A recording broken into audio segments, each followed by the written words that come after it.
Pneumocystis jiroveci pneumonia is one of the major causes of mortality among the immunocompromised host, being one of the main causes of acute respiratory failure among patients with acquired immunodeficiency syndrome.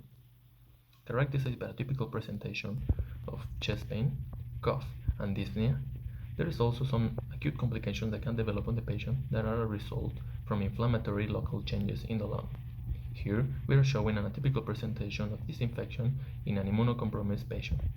A 38-year-old man with a 9-year-old medical history of HIV infection without any antiretroviral therapy, which developed a typical clinical presentation in 7 days.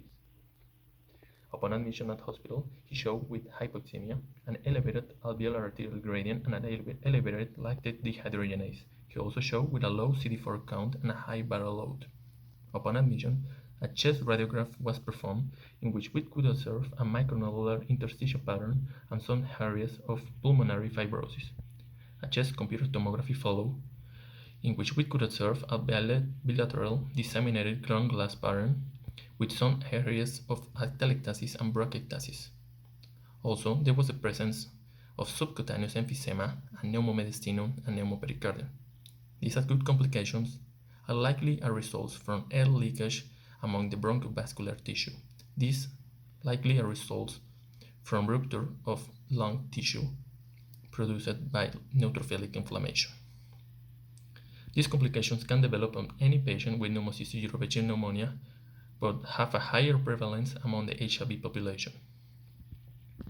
In the case of our patient, he didn't need any chest drain and started the treatment with trimethoprim sulfamethoxazole immediately.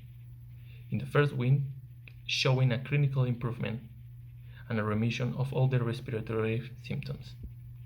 Yet, he developed an hospital-acquired pneumonia and opted for a voluntary discharge, later dying at home.